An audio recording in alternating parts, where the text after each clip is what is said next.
Alors, la petite vidéo pour la torsade de Juliette. Je suis arrivée en fait à ma maille de départ de torsade. Je passe 15 mailles sur mon aiguille à torsade que je place derrière. Là, ce qui est important en fait, c'est de resserrer ces mailles au maximum et d'aller prendre donc la première maille suivante sur l'aiguille et de la tricoter en serrant bien ici. C'est ce serrage qui va permettre de froncer en fait après le tissu. Donc on resserre la première, une fois qu'on l'a tricoté, on va tricoter la deuxième et on resserre encore pour bien faire un creux et serrer nos mailles. On tricote ensuite toutes les mailles qui viennent. Donc ça fait 15, 6, 7, 8,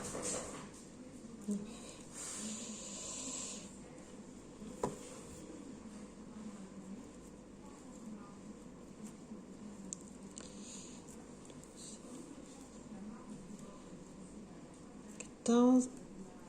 Et 15, voilà. Là, je vais donc rechercher mon aiguille à torsade derrière. Il va falloir que je serre beaucoup. Elles sont pas très évidentes à tricoter. Hop, j'enlève celle-là pour pas qu'elle glisse. Et donc, je vais venir tricoter mes 15 qui sont sur l'aiguille à torsade. Vous voyez, elles sont bien serrées. Les dernières sont pas faciles à tricoter. Donc, on les va, on les prend. On prend bien les deux brins de la maille, hein, puisqu'on tricote avec deux brins. Hop. Et on serre bien. 2.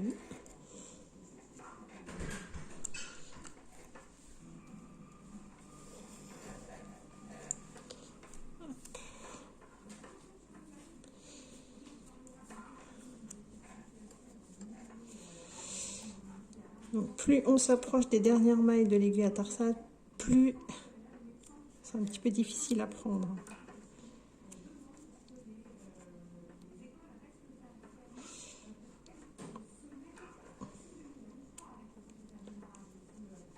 Hop, on essaye de passer.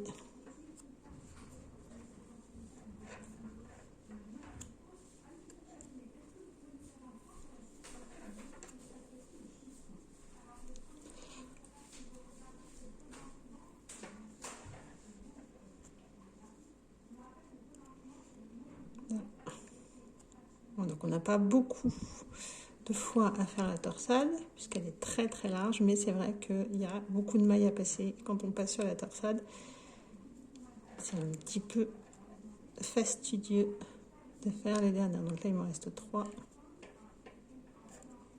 On les rapproche du bout sans les perdre.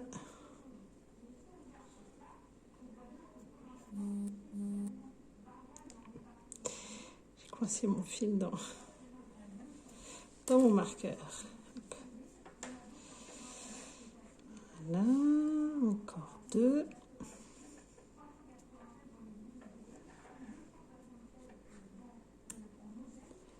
Et la dernière.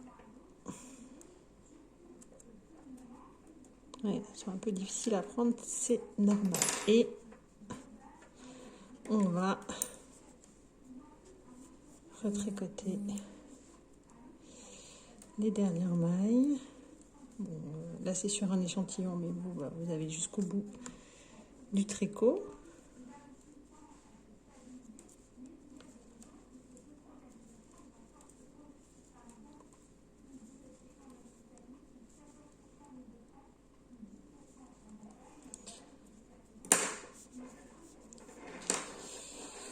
Et voilà, ça permet d'avoir, vous voyez, ce fronçage en fait. C'est ça, c'est le fait de serrer les mailles quand on les tricote qui va permettre de froncer le tissu et de faire cette torsade avec un effet de volume dedans. Voilà.